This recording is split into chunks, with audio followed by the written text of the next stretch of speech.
18h30, on va commencer notre webinaire. Je vois qu'il y a pas mal de personnes qui se sont déjà connectées, Christian. Oui.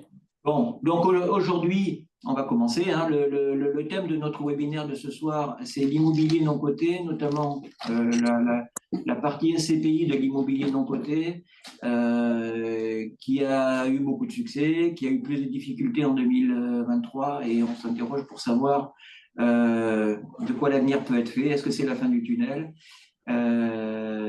Et donc, c'est l'objet du webinaire de ce soir. Donc, je remercie déjà fortement Christian Cacciutolo d'être présent et de bien vouloir animer ce séminaire. On ne présente pas Christian Cacciutolo, mais quand même, il est président de l'UNEP, qui est la solution assurantielle en assurance vie qui permet d'investir le plus facilement et le plus compétitivement dans l'immobilier non coté, que ce soit des SCPI, des SCI ou des OPCI. Christian est aussi l'un des cofondateurs de la société de gestion Sofidy. Et c'est, sans vouloir exagérer ses mérites, mais c'est quand même l'un des meilleurs spécialistes de l'immobilier non coté en France. Et c'est pour ça qu'on est vraiment ravis qu'il ait accepté de nous aider à organiser ce webinaire. Et j'ai en plus la chance d'accueillir avec Christian Prisca Laroche-Bouguet, que vous connaissez aussi certainement, qui est notre conseillère fétiche et notamment spécialiste, elle aussi, de l'immobilier coté et non coté. Et c'est avec Christian et avec Prisca qu'on va essayer de vous éclairer sur cette thématique de l'immobilier non coté et des SCPI. Donc, je vous propose, dans un premier temps, qu'on balaye un petit peu le cheminement de notre webinaire pour ce soir. Donc, dans une première partie, avant de rentrer dans le vif du sujet sur ce qui s'est passé avant et en 2023, Christian nous rappellera ce qu'on entend par immobilier non coté, quelles sont ses spécificités, quelles sont les modalités pour investir dans l'immobilier non coté. Donc ça fera l'objet de la première partie de ce webinaire. Dans une deuxième partie, avec Prisca et l'aide et les conseils de Christian, on essaiera de faire un focus sur les performances de l'immobilier non coté. Donc on vous expliquera comment on mesure la performance notamment des SCPI. Et on essaiera de voir ce qui s'est passé avant 2023, ce qui s'est passé en 2023 et les conséquences que ça a notamment sur la liquidité des phares. Avant évidemment de se tourner vers l'avenir. Et pour Christian et pour nous-mêmes, l'immobilier non coté pour l'avenir, ça reste un actif résilient et on essaiera de vous démontrer que cet immobilier présente des facteurs structurels de résilience et en plus il y a des signaux de reprise conjoncturelle qui commencent à s'allumer, et ce qui nous conduira à la conclusion que fera Christian sur l'avenir de l'immobilier non coté. Et on répondra à vos questions à la fin de ce webinaire après les conclusions de Christian. Et que les questions, vous pouvez les poser par chat. Donc Christian, on a dit que dans une première partie, on allait essayer de préciser les spécificités de l'immobilier non coté. Christian, c'est l'un des spécialistes de l'immobilier non coté en France. Est-ce que tu peux nous en dire plus ? Oui, d'abord, bonjour à tout le monde. C'est moi d'ailleurs qui vous remercie de me donner la parole. Dans l'immobilier non coté, le titre déjà mérite une petite explication. C'est-à-dire que l'immobilier non coté, c'est qu'en fait, il n'y a pas de cotation comme un titre en bourse. Et en fait, la valeur de l'immobilier non coté, c'est une valeur soit à dire d'expert, mais même quand elle est à dire d'expert, on la connaît réellement que le jour de la transaction, quand il y a une transaction qui a été réalisée.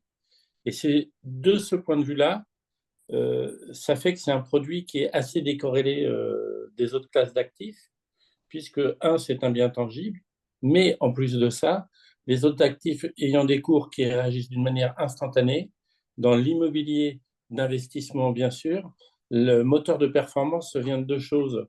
Il vient, des plus ou moins values, et deux, il vient de la relation avec un locataire qui paye des loyers. Et donc, de ce point de vue-là, il y a une faible corrélation avec les autres classes d'actifs, très clairement.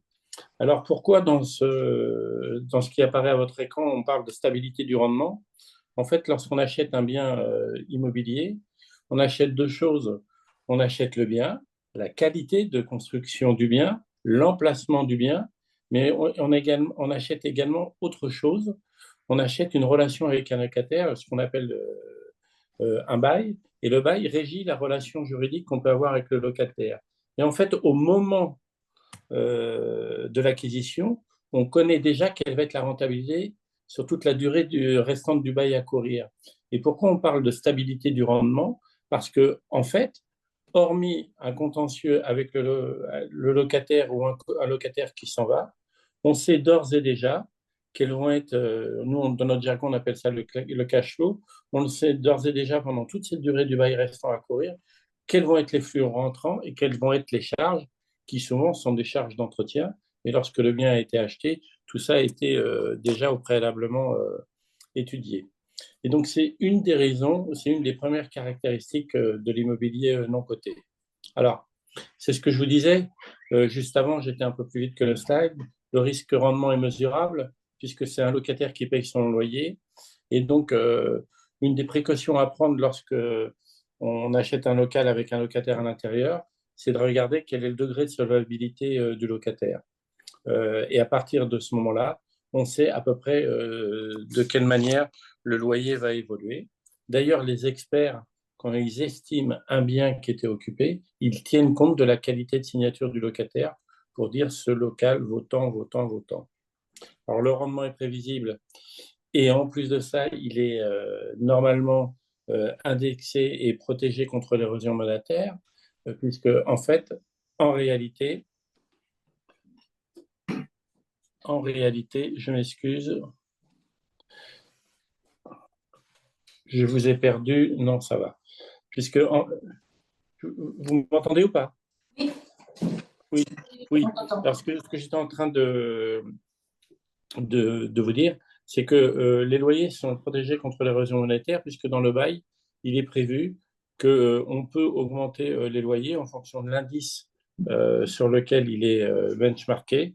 Et donc, du coup, les loyers augmentent d'une manière régulière si l'inflation augmente. Par contre, si l'inflation baisse, il est potentiellement possible que les loyers baissent. Mais en tous les cas, il y a une protection contre l'érosion monétaire. Alors évidemment, dans l'immobilier, on peut se couvrir en prenant des assurances, mais dans une SCPI, par exemple, ou dans une SCI ou dans un EPCI, il y a déjà une mutualisation du risque qui joue le rôle d'assurance. Et c'est pour ça qu'un des critères de comparaison d'une SCPI par rapport à un autre, ou un critère d'analyse, consiste à regarder quel est le taux, ce qu'on appelle le TOF, le taux d'occupation financière, c'est-à-dire de voir combien il y a de locataires par rapport au nombre de locaux.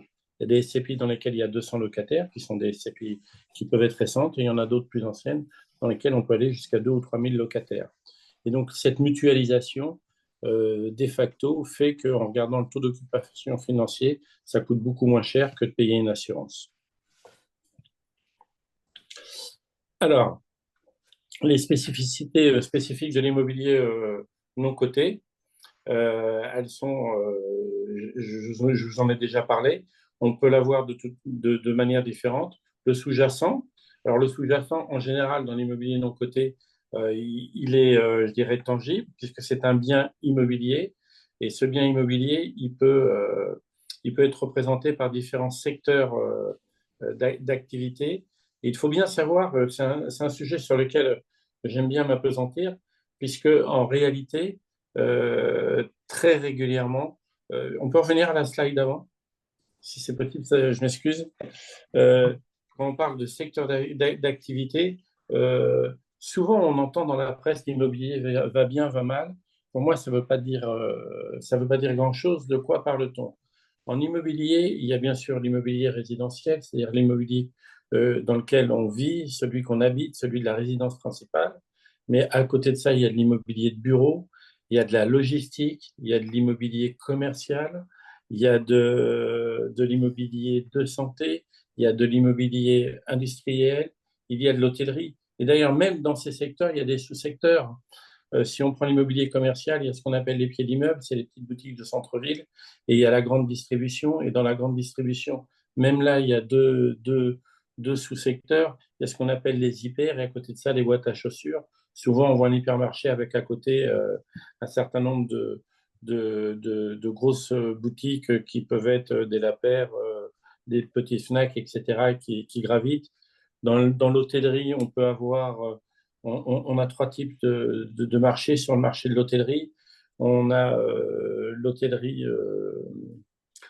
professionnelle, c'est-à-dire c'est des gens qui se déplacent pour des raisons professionnelles et qui ont besoin de se loger pour la nuit. À côté de ça, on a l'hôtellerie de tourisme et on a également l'hôtellerie de plein air.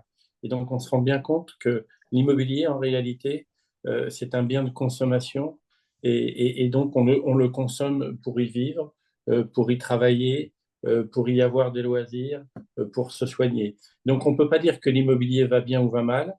Nos habitudes de vie font qu'il y a des secteurs qui vont plus ou moins bien en fonction, je dirais, de la manière dont notre civilisation, dans notre vie évolue. Alors, le troisième point qui est extrêmement important, bien évidemment, et d'ailleurs, c'est la localisation. Parce que, en fait, quand on a un bien qui est bien situé, et comme l'immobilier, c'est un bien de consommation, par rapport à l'activité qu'il doit avoir, s'il est bien situé, on aura un bon locataire. Si on a un bon locataire, il paiera bien son loyer. Et donc, on n'aura jamais de risque de carence locative. Donc, je crois que c'est des points qui sont très spécifiques à l'immobilier. Et je voulais vraiment insister là-dessus. Parce qu'en réalité, dire l'immobilier va bien ou va mal, ça ne veut pas dire grand-chose, en fait. Alors, là, en ce qui concerne les sous-jacents, on peut acquérir l'immobilier de plusieurs manières. D'une manière directe, c'est celle qu'on connaît le plus traditionnellement, c'est quelqu'un qui achète directement un bien immobilier, il passe chez le notaire, et en passant chez le notaire, il acquiert le bien. Et quand il y a un locataire, il acquiert le bien plus la relation contractuelle qu'il y a avec le locataire. La deuxième manière d'acheter de l'immobilier, c'est de l'acheter en confiant, je dirais, l'organisation et la gestion du patrimoine au travers de ce qu'on appelle l'immobilier papier. Alors, le plus connu et le plus utilisé, c'est soit la SCPI, soit la SCI. Et en fait, une SCPI, ce n'est ni plus ni moins qu'une société civile immobilière. Le P veut dire appel public à l'épargne. Mais en fait, une SCPI, c'est une société dont l'objet est d'acquérir des biens immobiliers. Et quand le souscripteur achète des parts de SCPI, ça lui permet de mettre en commun des moyens avec d'autres personnes. Et comme on dit, l'union fait la force, et un grand nombre de personnes qui ne se connaissent pas s'unissent et confient leur argent à un spécialiste de la gestion immobilière. Et ce spécialiste de la gestion immobilière, qu'est-ce qu'il fait?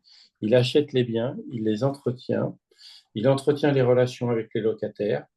Et le gros avantage de la SCPI, c'est qu'il garde les avantages de l'immobilier en éliminant ou en gommant au maximum les contraintes. Les avantages de l'immobilier, on les connaît tous. Un, c'est un bien tangible. Euh, la deuxième chose, c'est que c'est un bien, lorsqu'il est correctement acheté, qui génère des revenus d'une manière régulière. Le troisième sujet, c'est que ces revenus sont protégés contre l'érosion monétaire, comme je vous le disais tout à l'heure.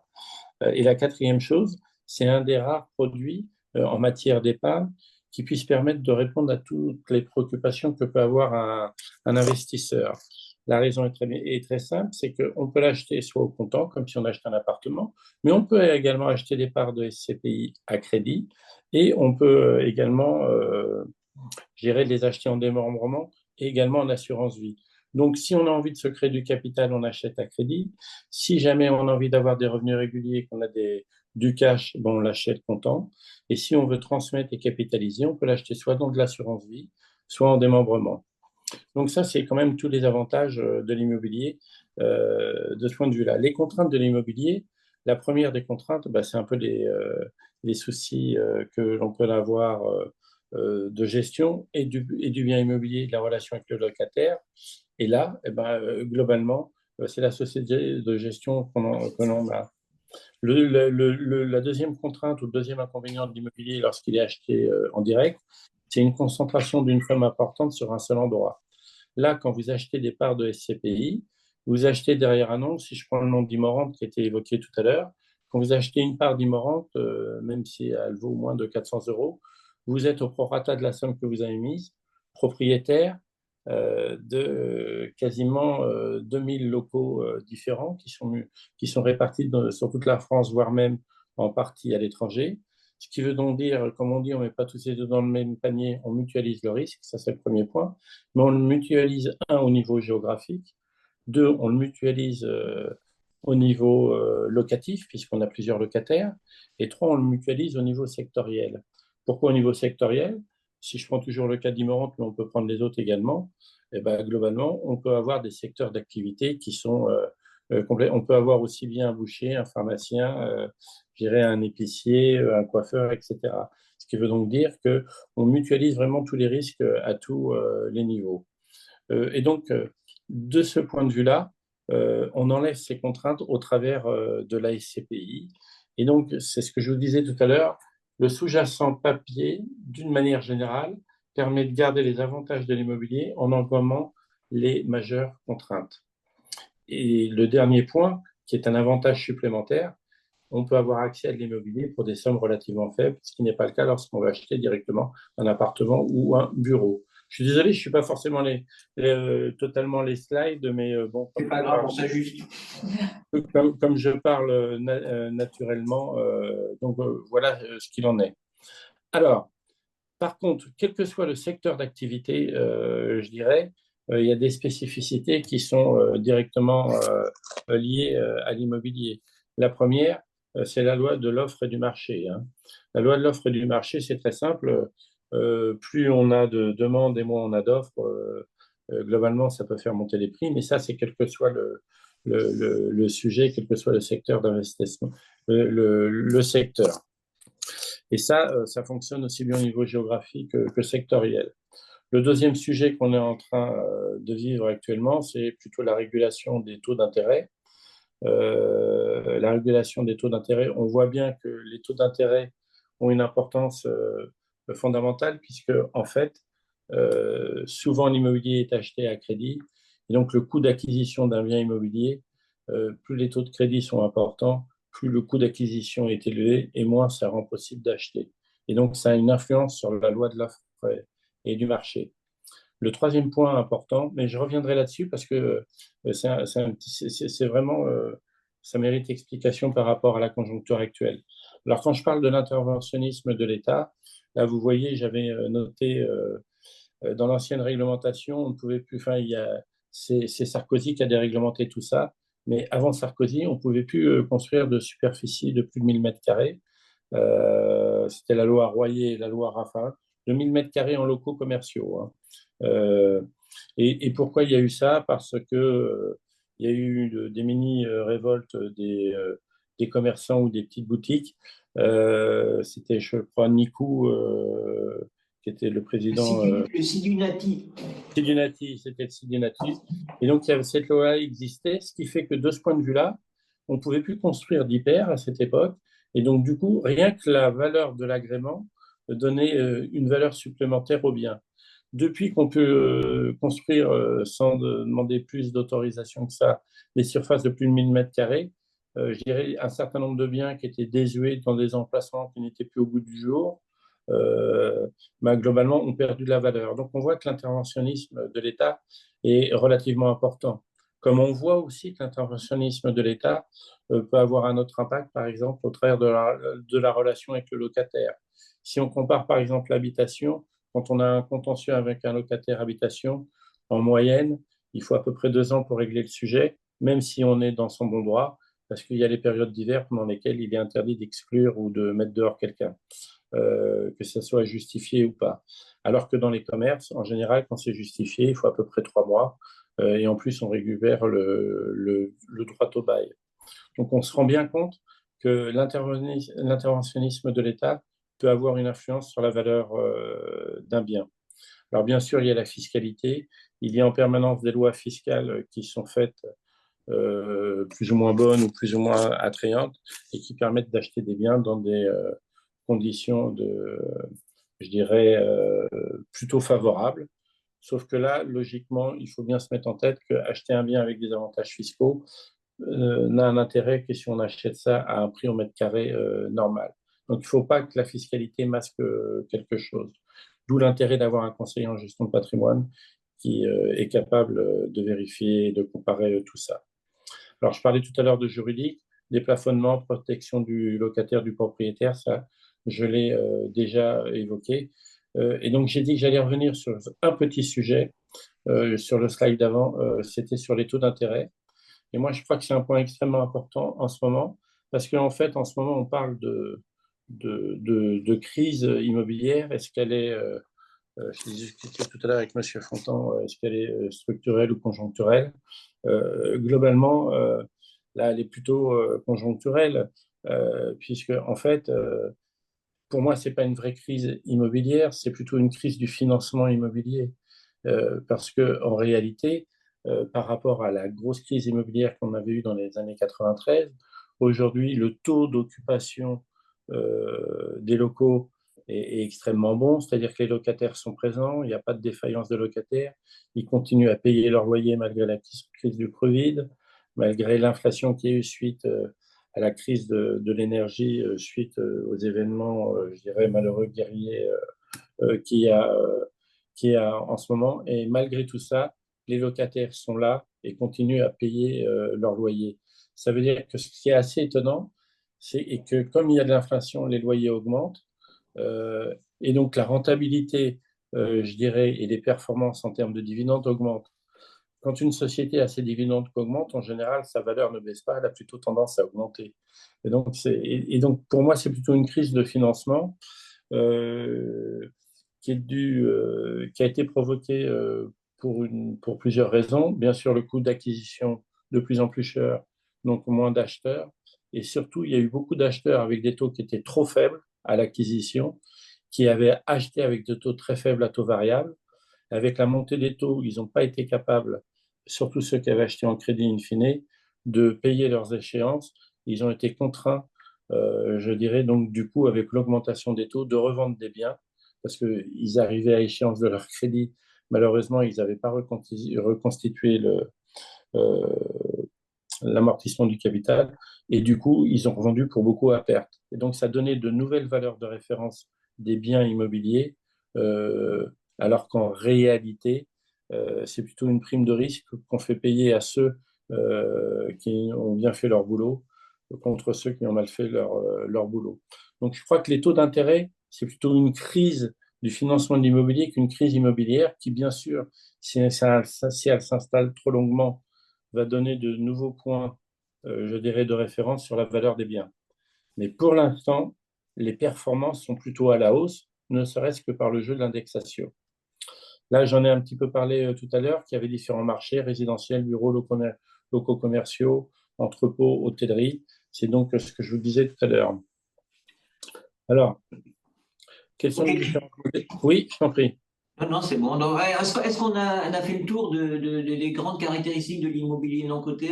Est-ce que tu souhaites ajouter quelque chose à la présentation que tu viens de faire? Il y a cette partie qui était très intéressante. Non, non, mais moi je pense qu'on a fait le tour.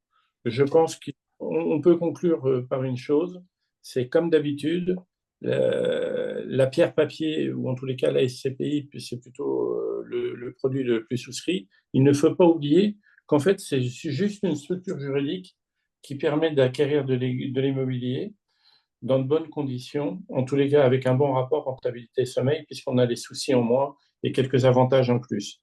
Mais ce n'est pas pour autant qu'il faut acheter n'importe quel SCPI. Et c'est là où le rôle du conseiller en gestion de patrimoine est quand même relativement important. Et je prendrai par exemple, je prendrai un exemple. On dit que le marché de l'automobile va bien, mais dans le marché de l'automobile qui va bien, on peut prendre Renault et Peugeot. Il y en a un qui va bien et l'autre qui va mal.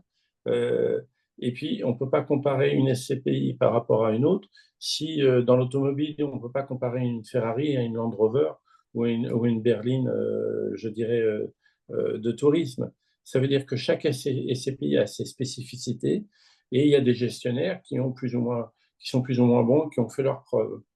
Et chaque SCPI touche à un secteur d'activité qui peut être spécifique ou diversifié. D'où l'intérêt de faire une analyse comparative et de savoir, de regarder quels sont les critères de comparaison sur les différentes SCPI sur la pierre papier. D'où l'intérêt d'avoir un conseiller en gestion de patrimoine qui ne soit pas inféodé à une maison. Je suis bien d'accord avec toi, Christian. Merci en tout cas. Donc on avait promis la deuxième partie, on va plutôt la consacrer aux performances de l'immobilier côté en faisant un focus sur les performances des SCPI, sachant que les autres catégories de l'immobilier non coté ont subi à peu près la même évolution que les SCPI. Donc je vais passer la parole à Prisca dans un premier temps avant de préciser quelles ont été réellement ces performances avant et pendant 2023. Prisca, rappelez-nous comment on fait pour mesurer la performance d'une SCPI. Alors, la performance d'une SCPI, c'est deux éléments qui s'additionnent. D'abord, le rendement. Donc, comme Christian l'a indiqué, il y a des locataires qui payent des loyers. La SCPI collecte ses loyers et paye des charges. Donc, le net entre les revenus, les recettes et les charges de la SCPI sont distribués aux associés et constituent le rendement. Traditionnellement, les autorités de tutelle ont défini ce rendement par le TDVM, le taux de distribution sur valeur de marché. Et puis, au-delà de ce rendement, il y a la valeur de la part elle-même qui évolue. On le sait particulièrement en ce moment, qui évolue en fonction des conditions du marché des parts de SCPI. Là, cette valeur de part, alors sur les SCPI, il y a plusieurs valeurs qui sont publiées et c'est pas toujours évident de comprendre ce à quoi correspondent réellement ces différents prix. Il y a le prix de souscription, évidemment, et le prix de cession qui va avec. Il y a la valeur de réalisation et la valeur de reconstitution. La valeur de réalisation, en gros, c'est si la SCPI doit vendre l'ensemble de ses biens immobiliers, combien l'en retirerait, combien ça vaut. C'est une valeur d'expertise, en fait. Oui, et il y a une règle que peut-être Christian va nous expliquer, qui lie le prix de souscription d'une SCPI à l'expertise qui en est faite. La valeur de reconstitution, on en parlera après. Christian, je te laisse évoquer ce sujet. Oui, on y va. Alors, en fait, effectivement, c'est ce qu'on disait un tout petit peu au début. La valeur de la part, c'est on achète un bien immobilier, on rajoute les frais d'acquisition et donc on détermine la valeur de la part. D'accord? Ensuite, le législateur nous autorise à autorise la société de gestion à fixer le prix de la part dans une fourchette de plus ou moins 10%. Puisqu'en fait, un bien, au moment où on l'achète, on connaît son bien, sa valeur, mais quand on doit déterminer sa valeur 1 an, 2 ans, 3 ans, 4 ans ou 5 ans après, on est obligé de faire appel à un expert indépendant agréé par l'État. Et en fait, la manière dont fonctionne l'expert, il vient, il regarde le bien, il regarde bien sûr la qualité du bien, si c'est du bardage ou de la pierre de taille. Il regarde, je dirais, quel est le montant du loyer. Il recapitalise tous ses loyers sur une période, en général elle est de 10 ans. Et donc, il détermine quel est le prix du bien. C'est ce qu'on appelle la recapitalisation, la méthode de cash flow.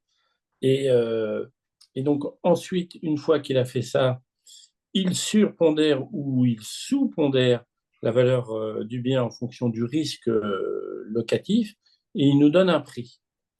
Mais ce prix-là n'est qu'un prix estimatif. Et donc, à partir de ce moment-là, comme je vous le disais, la société de gestion a la liberté de faire varier le prix de plus ou moins 10% sur ce sujet-là. Et ce qui est en train de... Ce que Prisca vous a expliqué, la société de gestion a l'obligation d'expertiser la totalité du patrimoine tous les 5 ans. Ça veut donc dire qu'elle expertise d'une manière approfondie 20% du patrimoine par an. Une expertise approfondie, ça veut dire aller sur place et tout regarder.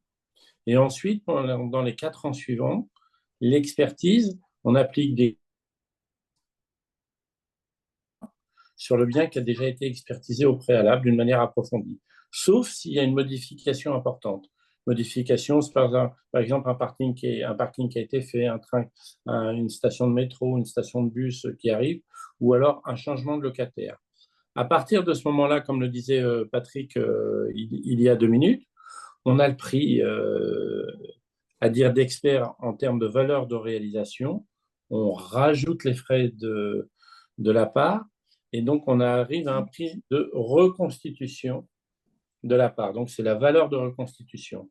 Ensuite, il y a les frais de la société de gestion qui amènent au prix de souscription. C'est ce qui explique qu'il y a trois valeurs de part.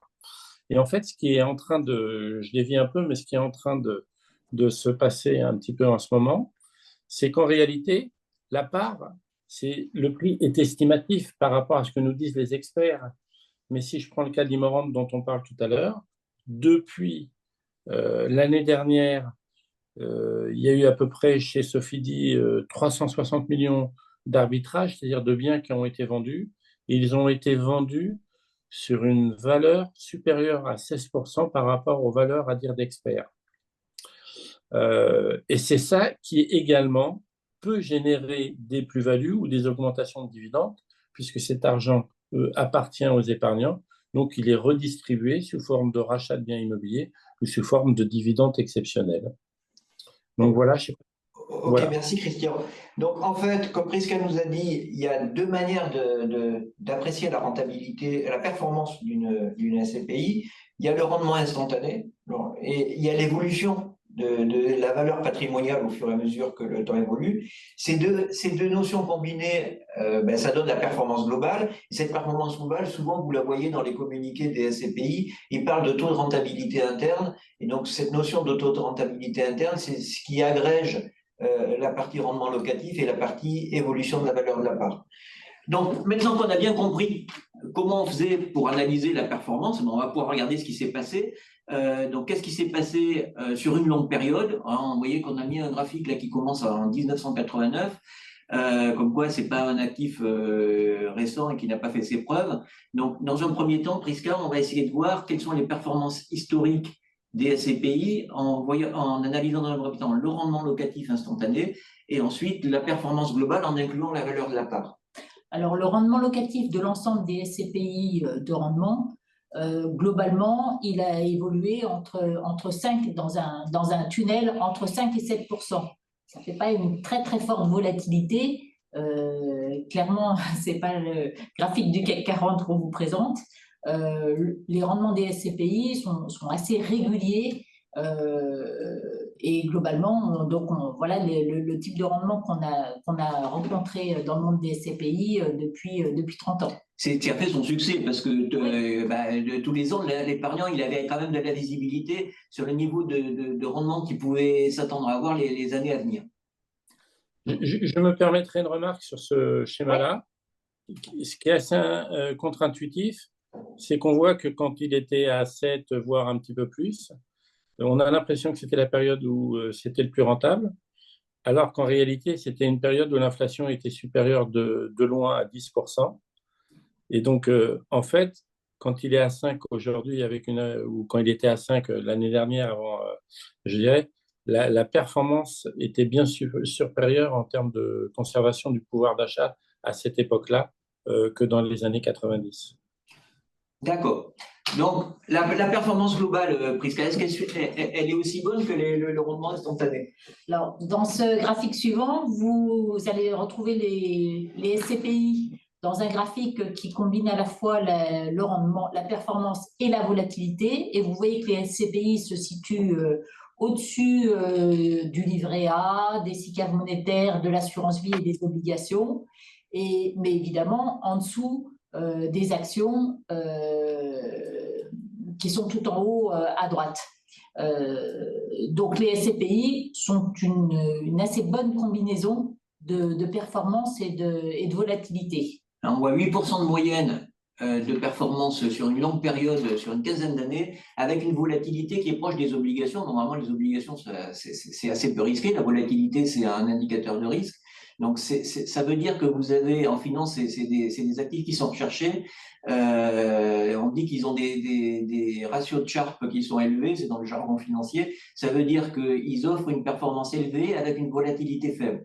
Voilà pourquoi les SCPI, durant ces 30 dernières années, ont été un actif reconnu, plébiscité par les épargnants, avec une collecte qui s'est accrue au fur et à mesure que les années passaient. Là-dessus est arrivée l'année 2023. Les prémices de l'année 2023, on les retrouvait à la fin de l'année 2022. Donc 2023, Prisca, c'était moins bien. Donc en 2023, en fait, le rendement global des SCPI a baissé, mais essentiellement pour la raison de la baisse de la valeur des parts, pas pour le rendement. Le rendement des SCPI est globalement resté à un niveau très, très stable en 2023 par rapport à 2022. Donc c'est vraiment la baisse de la valeur des parts d'un certain nombre de SCPI qui a tiré l'ensemble des résultats vers le bas. Cette baisse de valorisation, elle a beaucoup impacté, elle a principalement impacté les SCPI de bureau et en particulier les SCPI de bureau ayant du patrimoine en région parisienne parce que c'est là où le rendement de base est plutôt faible et donc c'est ces actifs-là qui ont été le plus impactés par la hausse des taux. C'est vraiment la hausse des taux qui a été le déclencheur de cette de ces moindres résultats des SCPI. Donc, ce qu'on voit quand même, c'est que par rapport à l'immobilier non coté dans son ensemble, les SCPI, elles ont baissé pour la première fois depuis très très très longtemps d'ailleurs, mais ça reste en matière d'immobilier non coté le placement qui s'est le mieux comporté par rapport à d'autres placements comme les SCI ou les OPCI. Les SCI qui sont obligés d'avoir, enfin qui sont surtout détenus en assurance vie, et Christian nous expliquera tout à l'heure quelles conséquences ça peut avoir sur la liquidité, et les OPCI grand public qui ont baissé encore plus parce qu'ils ont beaucoup de foncières cotées dans la poche de liquidité qu'ils sont contraints d'avoir pour des raisons réglementaires. Et pour en finir avec cette description de l'année 2023, on pourrait se demander si 2024 va constituer le nadir. Nous, on espère que ça va être le nadir, on vous l'a déjà dit, mais il faut quand même signaler qu'il y a encore quelques SCPI qui sont confrontés à des difficultés, notamment celles du groupe AEW qui ont constaté une baisse de la valeur de leur part.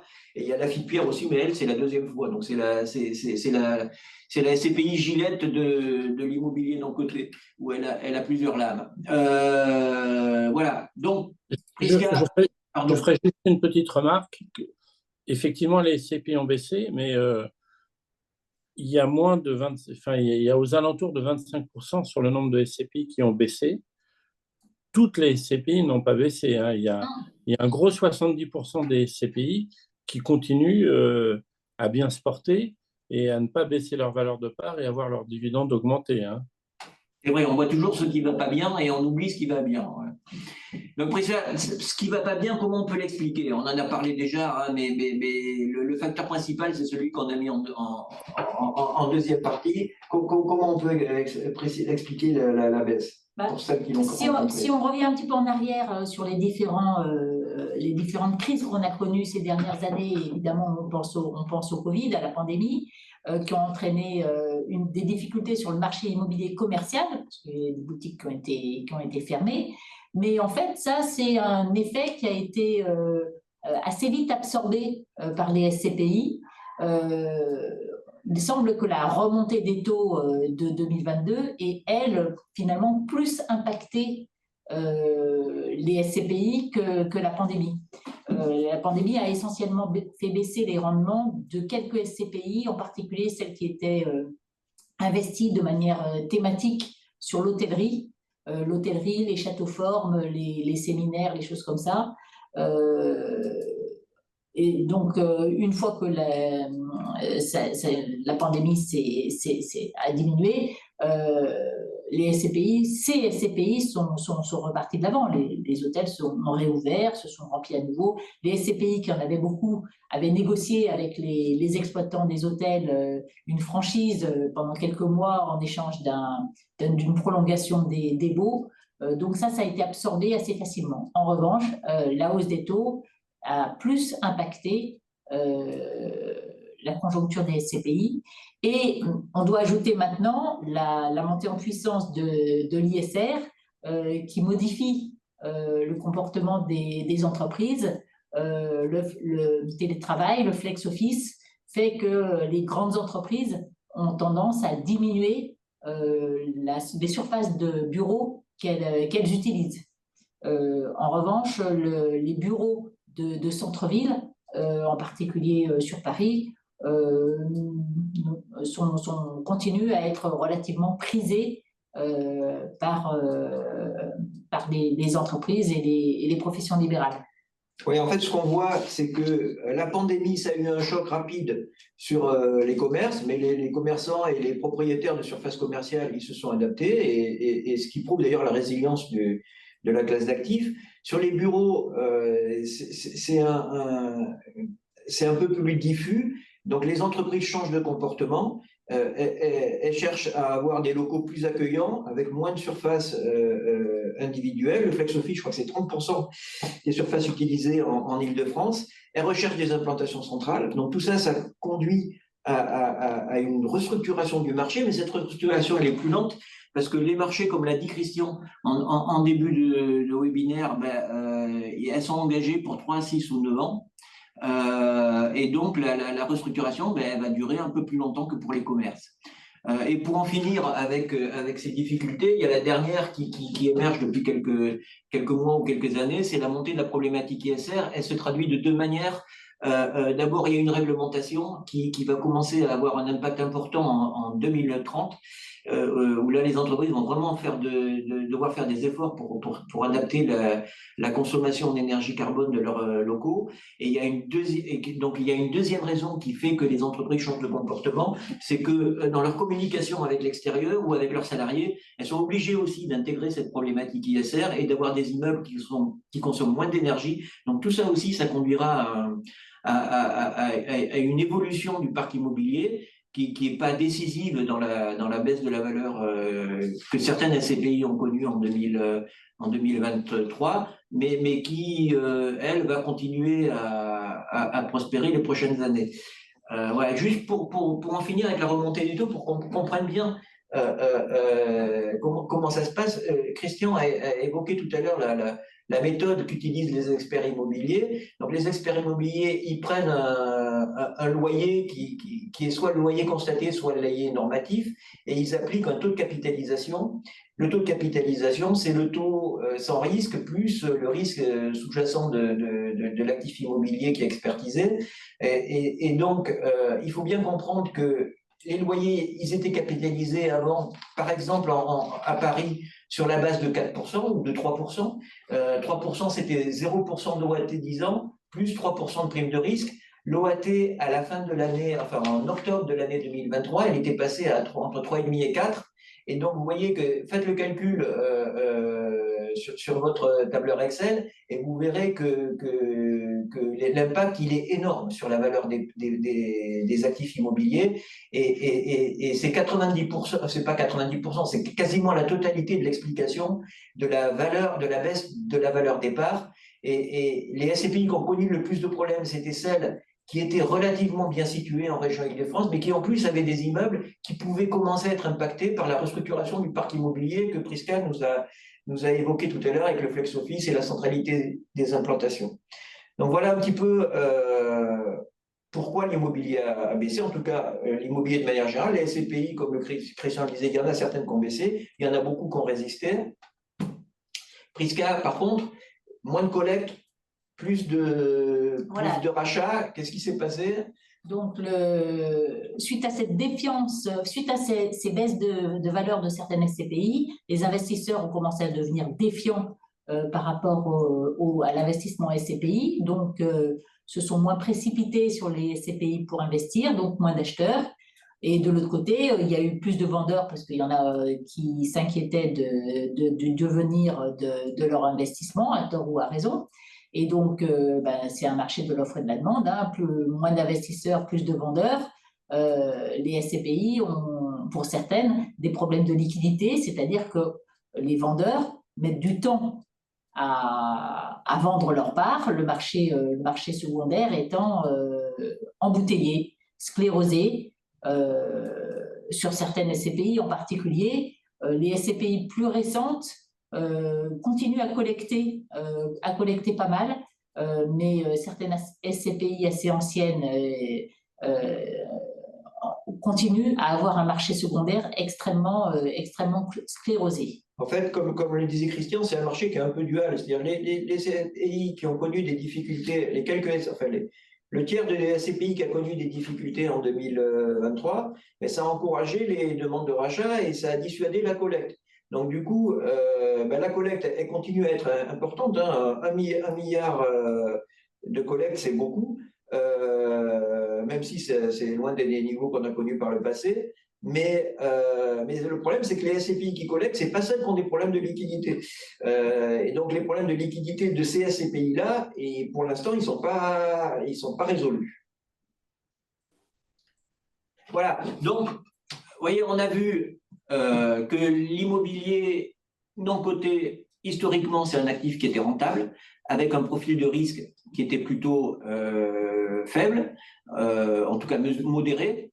On a vu que 2023, c'était une année difficile, notamment du fait de la remontée des taux, que les loyers, ça restait relativement stable.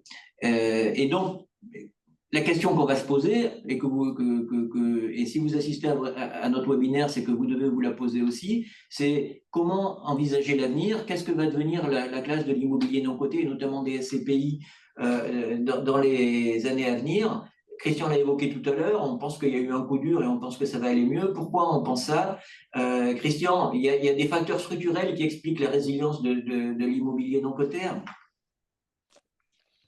Oui, on les a déjà bien évoqués. En fait, il faut savoir que quand on achète une part de SCPI, on achète le patrimoine déjà acquis et le patrimoine futur. Et il ne faut pas oublier que quand on achète de l'immobilier, que ce soit en direct ou au travers de parts de SCPI, enfin de la pierre papier d'une manière générale, l'horizon d'investissement ou la durée minimum conseillée ou normale, c'est plutôt 10 ans, entre 8 et 10 ans.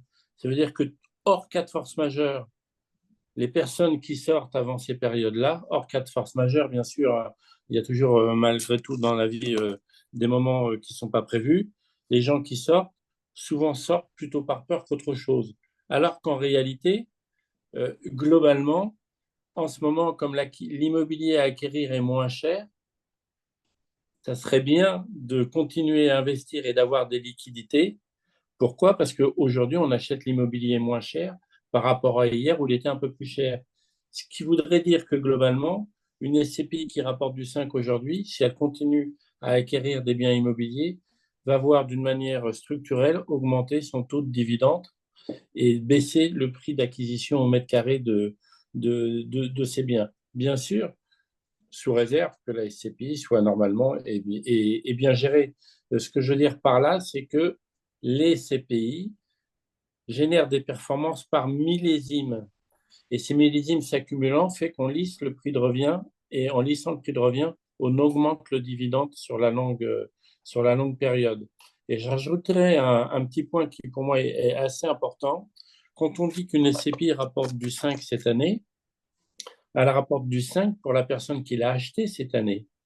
Mais si on prend quelqu'un qui a acheté la SCPI il y a 5 ans, elle rapporte plutôt du 6,5 ou du 7 puisqu'elle avait acheté la valeur de la part moins chère. Et ça, c'est quand même un sujet extrêmement important. On en revient à l'horizon de placement. Il faut savoir que normalement, la durée de détention moyenne d'une SCPI, elle est de 22 ans. Ça veut dire que, hors cas de force majeure, sur 22 ans, on absorbe logiquement, je dirais, les cycles et on voit son dividende augmenter d'une manière relativement importante. Alors, je ne dis pas qu'il faut garder les parts 22 ans, mais si on les garde 10 ans, c'est un produit qui est hyper résilient. Ok, merci Christian. Alors, au-delà de ces forces structurelles, hein, la classe d'actifs des SCPI et de l'immobilier non coté, ça ne vient pas de nulle part. On a une visibilité sur 30 ans. En plus, la conjoncture, elle donne clairement des signaux d'amélioration, Prisca. Donc, il y a trois signaux qui sont vraiment positifs. C'est le premier, la croissance économique. Le deuxième, les taux, on va en parler, et c'est d'actualité aujourd'hui.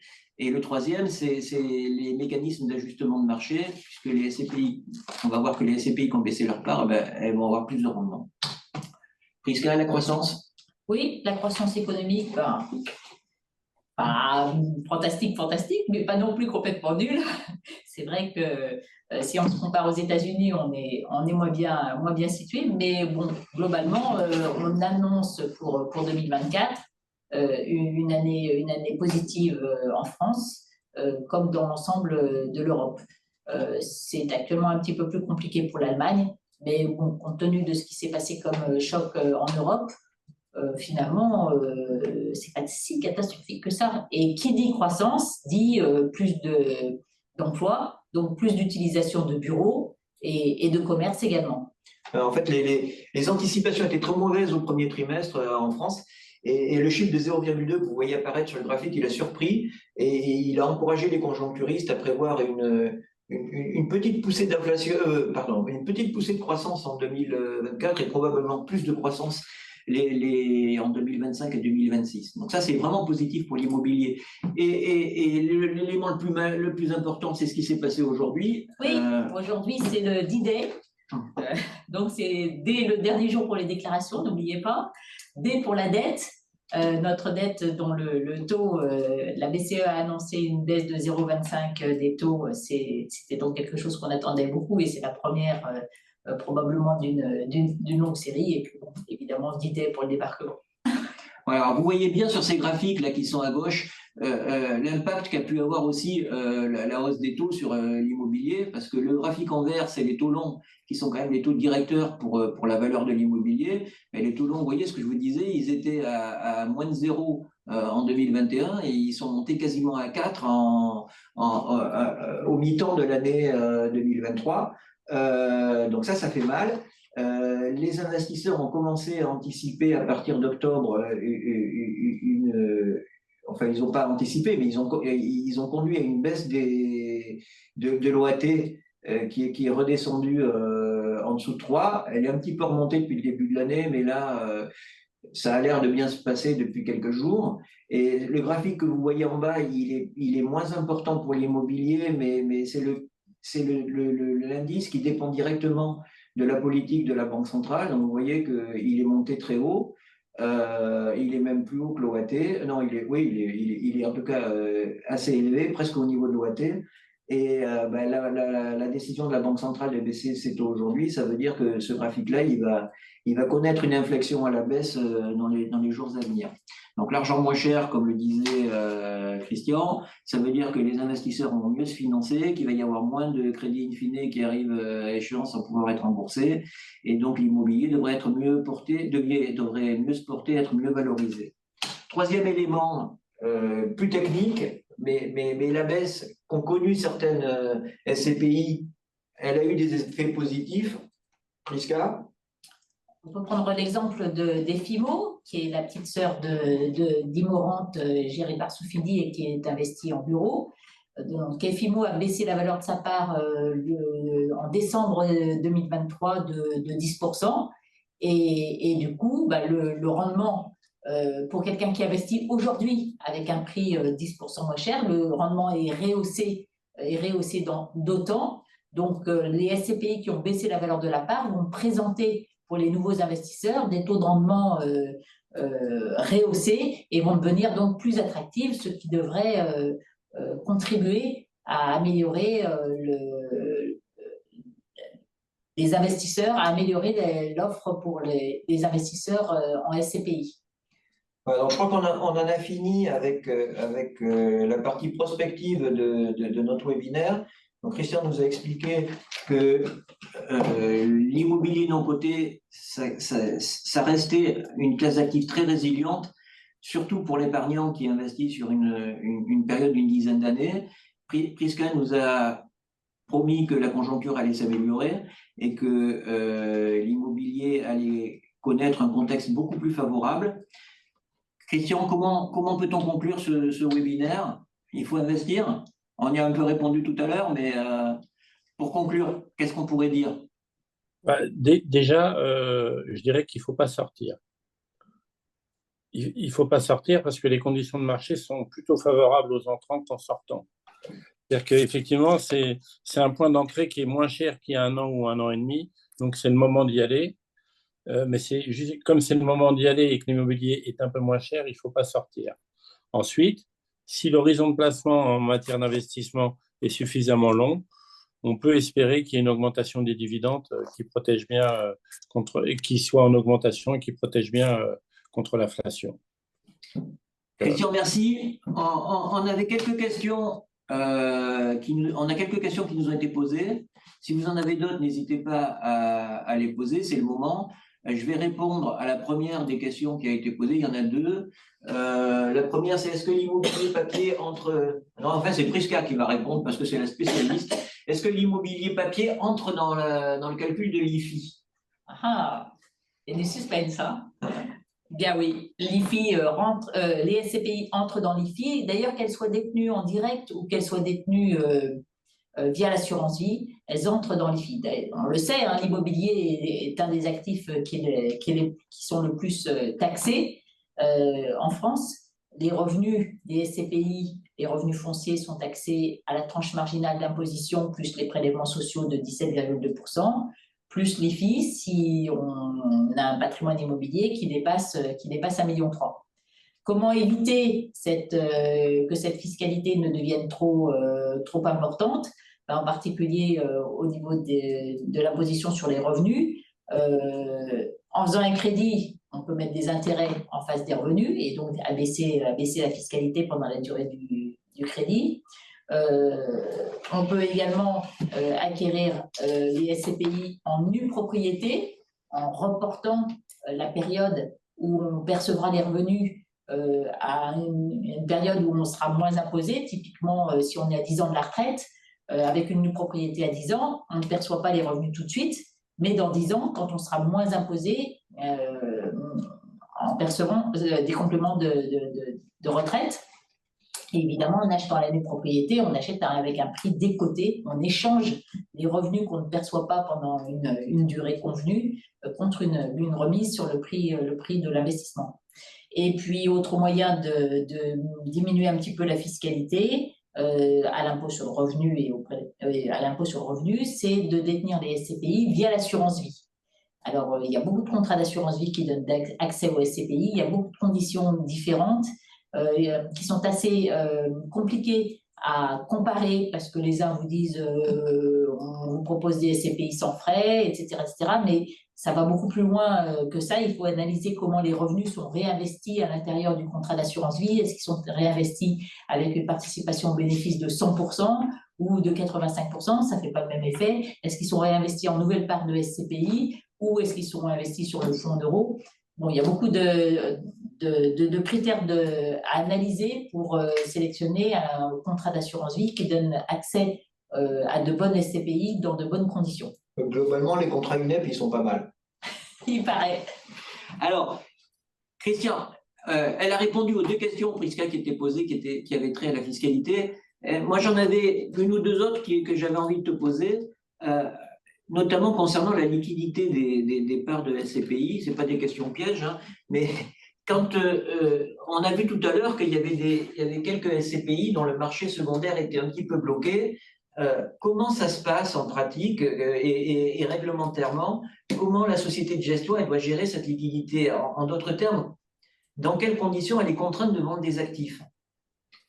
Alors, dans ce que tu dis, il y a plusieurs questions. D'abord, d'un point de vue réglementaire, quand un client demande de vendre ses parts, la société de gestion est obligée de tenir un registre de cession de parts. Pour caricaturer, il y a une page de droite, une page de gauche, et on est obligé de servir d'une manière chronologique les gens qui ont demandé des parts, de vendre leurs parts en premier. Donc, du coup, au fur et à mesure qu'il y a des gens qui rentrent, on sert les premiers qui ont demandé à être vendus. Comme le disait Prisca, ça c'est réglementaire, et ce registre de cession de parts est visible et doit être présenté à tous les gens qui le demandent quand ils sont porteurs de parts. Et comme le disait tout à l'heure Prisca, comme il y a moins de rentrées et plus de ventes, le temps se rallonge. Ça, c'est première réponse à ta question. Donc, on est obligé de faire de cette manière-là. Ensuite, d'un point de vue réglementaire, il faut savoir pour rembourser un client, si jamais on décidait de le rembourser tout de suite, on a l'obligation de vendre un bien. On peut utiliser les souscriptions du trimestre, mais passé ce trimestre, les nouveaux sous qui rentrent, les nouveaux capitaux qui rentrent, doivent être utilisés pour acheter de l'immobilier.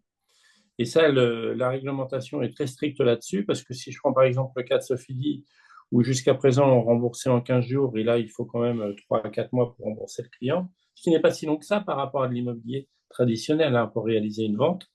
Euh, il faut bien comprendre que là, quand du cash arrive, il est fait pour acheter de l'immobilier, et ça protège l'épargnant, puisque là on va l'acheter dans de meilleures conditions qu'il y a un an.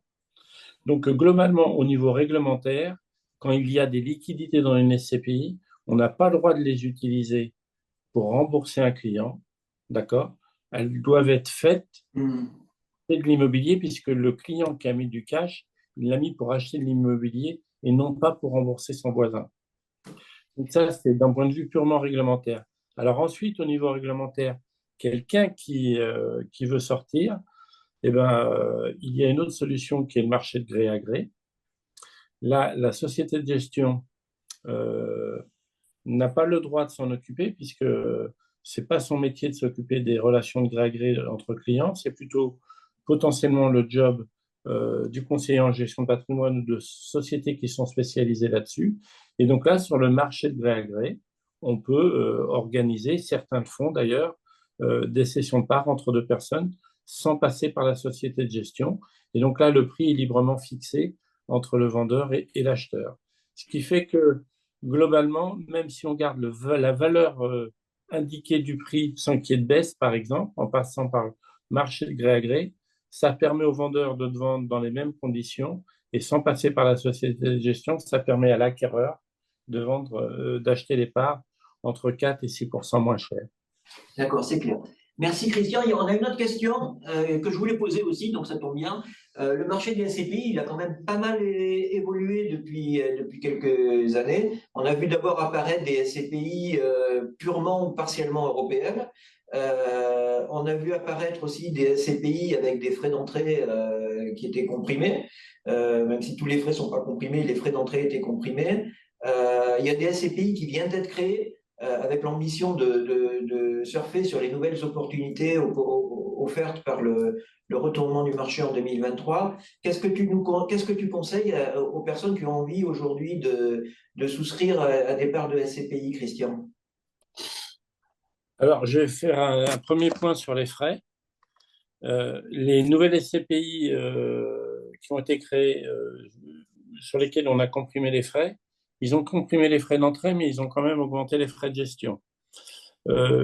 Et donc, sans citer de nom, mais pour parler des plus, je dirais, connus et reconnus de ces nouvelles SCPI, passé 12 ans, ça revient plus cher d'acheter ce type de SCPI. Et la durée moyenne est de 22 ans.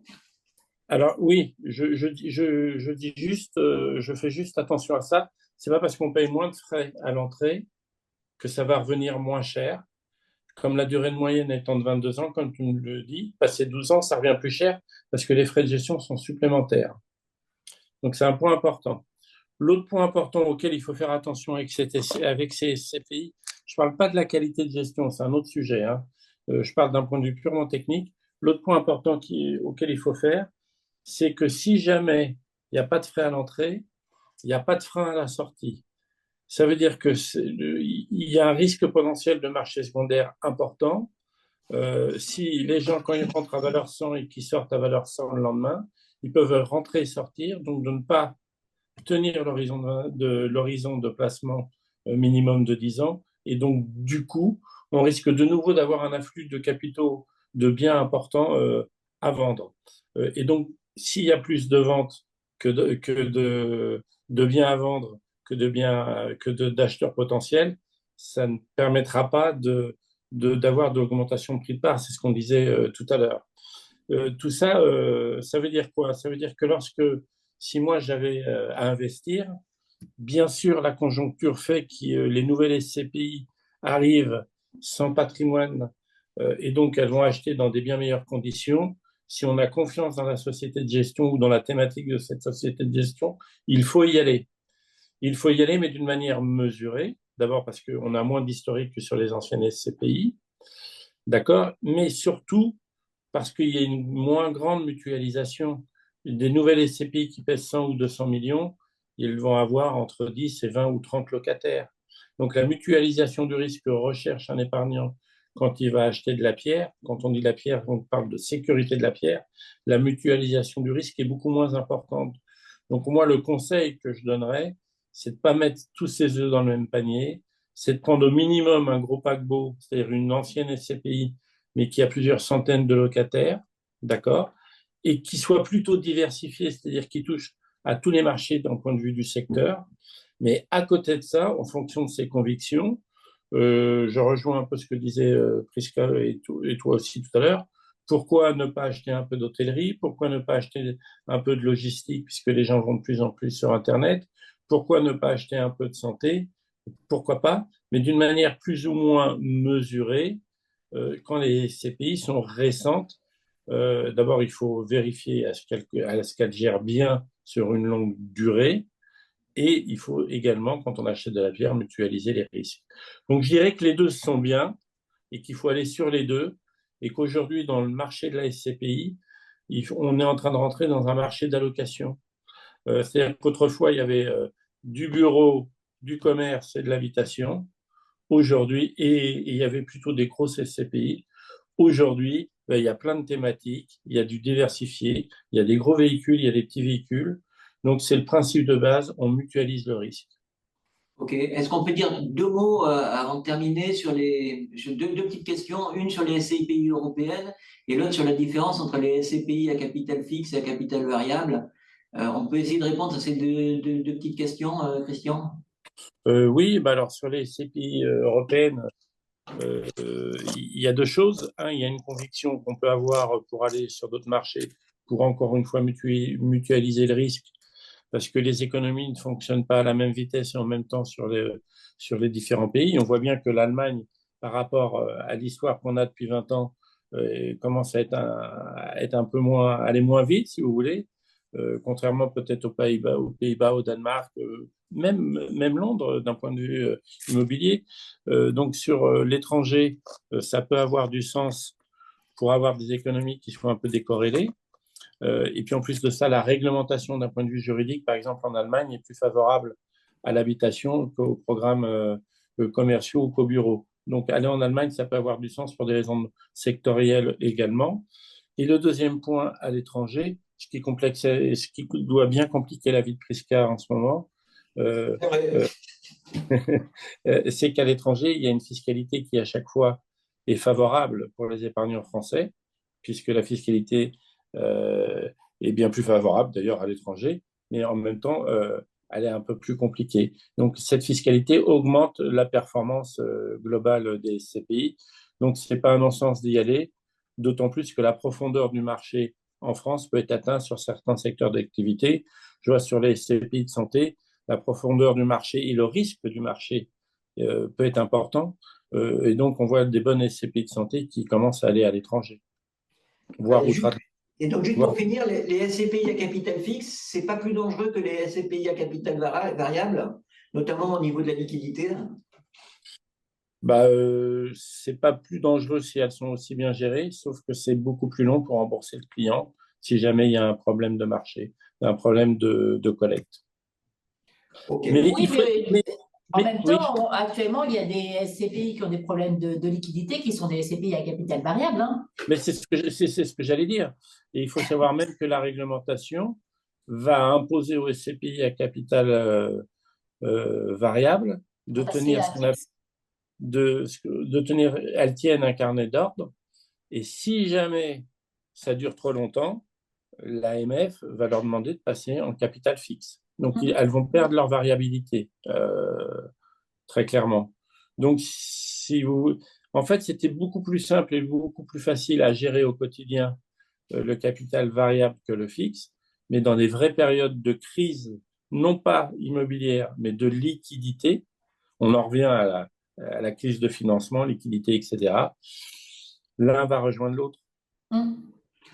Ok, bon, je crois qu'on a Merci, répondu Christian. à toutes les questions qui nous avaient été posées. Moi, je remercie particulièrement Christian. Je remercie aussi Prisca. On a appris plein de choses, même moi. Je vous souhaite une bonne soirée à tous. Je vous remercie de nous avoir écoutés. Vous êtes encore nombreux. Et puis, je vous dis peut-être à très bientôt. Merci de votre attention. Merci Christian. À bientôt. Merci à tout le monde. Merci de nous avoir écoutés. Merci. Au revoir.